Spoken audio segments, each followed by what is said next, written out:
আসসালামু আলাইকুম। চলুন দেখে নেওয়া যাক কী থাকছে নিউজে। গরু বিক্রি হচ্ছে পানির দামে।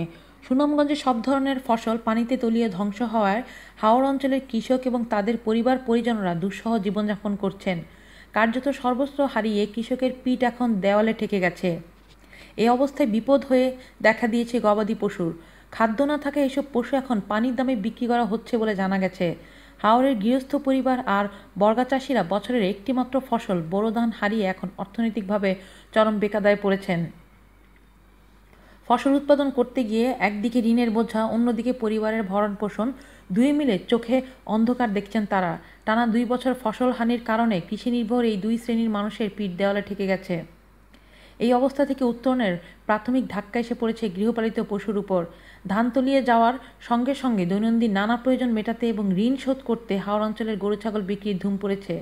একসঙ্গে বিপুল পরিমাণ পশু বিক্রি হওয়ার কারণে ন্যায্য মূল্য থেকে বঞ্চিত হচ্ছেন ফসলহারা কৃষকেরা। স্থানীয় সূত্র জানায়, অর্থনৈতিক বিপর্যয় কাটিয়ে উঠতে প্রাথমিকভাবে গৃহস্থ পরিবারগুলো তাদের হাল চাষের গরু, মহিষ, ছাগল, ভেড়া ইত্যাদি বিক্রি করতে শুরু করেছে।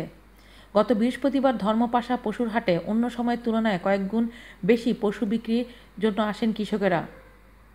জানা গেছে, জেলায় আবাদকৃত 2,30,000 হেক্টর বোরো জমির মধ্যে সরকারি হিসেবে তলিয়ে গেছে প্রায় 1,10,000 হেক্টর জমির ফসল। বেসরকারি হিসেবে এই পরিমাণ 1.25 লাখ হেক্টরের মতো হবে। আজ এই পর্যন্তই। আল্লাহ হাফেজ।